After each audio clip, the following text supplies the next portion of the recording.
ये जो दिन चढ़ता है ना, लाहौर जाने से चढ़ता होगा। कोई डिसेंट नहीं है वो, ना ही डाउन टू अर्थ है, गुंडा है एक नंबर का। वो आग का दरिया है, पार उतरने की। आपके पूरे दो नहीं है सराज।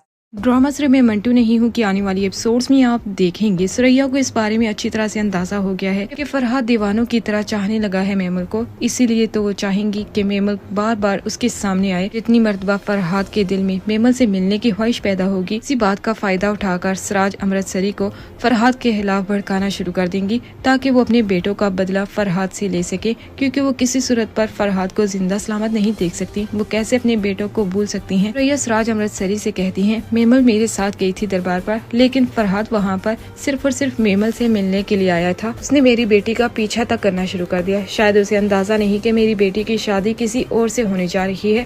अगर ये जानते बूझते हुए भी वो मेरी बेटी का पीछा नहीं छोड़ा तो शायद मुझे कुछ करना ही होगा, क्योंकि इस तरह मैं अपनी बेटी की इज्जत किसी सूरत पर मिट्टी में मिलने नहीं दूंगा। बहुत चाहता है वो मेमल को, कहता है कि जिंदगी की परवाह नहीं उसे, ये जानते हुए भी कि हम दोनों खानदानों के दरमियान किस कदर दुश्मनियां हैं, और अगर वो मेमल का पीछा करना नहीं छोड़ेगा तो उसकी जान को खतरा हो सकता है। लेकिन जब मैंने पूछा कि तुम्हारी जान भी जा सकती है इस मामले में, तो कहता है कि मेमल की खातिर वो अपनी जान भी देने के लिए तैयार है। ये बातें सिर्फ इसीलिए कर रही होती हैं ताकि सिराज अमृतसरी के दिल में फरहाद के लिए इस कदर नफरत की आग पैदा कर दें कि वो अपना बदला पूरा कर सकें। दूसरी तरफ अगर बात करें सर मंटू की, जो इस बात को सोचकर काफी ज्यादा परेशान होते हैं कि फरहाद आखिर उन्हें क्यों इस्तेमाल करना चाहता है। वो मेमल के दिल में फरहाद के लिए मोहब्बत डालने की कोशिश करे, हालांकि वो जानते हैं कि वो ऐसा नहीं कर सकते, क्योंकि कहीं न कहीं उन्हें अंदाजा ही नहीं कि वो किस कदर चाहने लगे हैं मेमल को। मेमल से बातें करना, उसके बारे में सोचना उन्हें अच्छा लगने लगा है, लेकिन ये बात बहुत जल्द उन्हें मालूम हो जाएगी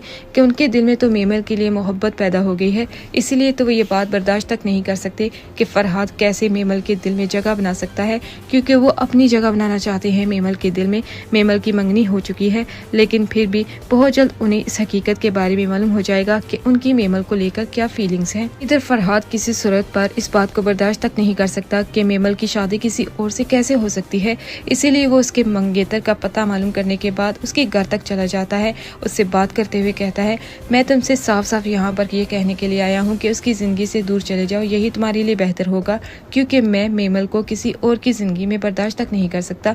आसानी से तुम्हें कह रहा हूँ कि उसकी जिंदगी से दूर चले जाओ, यही तुम्हारे लिए बेहतर होगा। तब तो उसका मंगेतर काफी ज्यादा गुस्से में आ जाता है। होश में तो हैं आप हैं कौन और कैसे कह सकते हैं मुझे कि मैं ये मंगनी तोड़ दूं, मेमल की जिंदगी से दूर हो जाऊं। मेमल मेरी जिंदगी का हिस्सा बनने जा रही है, मोहब्बत करता हूं मैं उससे दूरी किसी सूरत पर बर्दाश्त तक नहीं कर सकता, और बराए मेरे